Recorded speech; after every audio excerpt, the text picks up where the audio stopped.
He was just an ordinary boy, grease on his hands, dreams in his pockets, and a storm in his heart. His name was Henry Royce. Nobody knew him. He had no wealth, no recognition, only one obsession: to build a car so silent it would shake the world without making a sound. Day and night he battled machines in a dark, cramped workshop. People laughed, said, "This isn't your league." But he didn't stop. One day, he built a car so flawless that when Charles Rolls saw it, he was stunned. "This isn't a car," Rolls said. "It's a revolution in silence." That moment became history.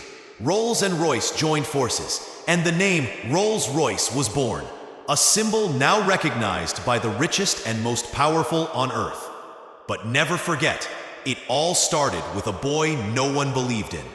If he had given up, Rolls-Royce would have remained just a dream. You too can be the next Royce.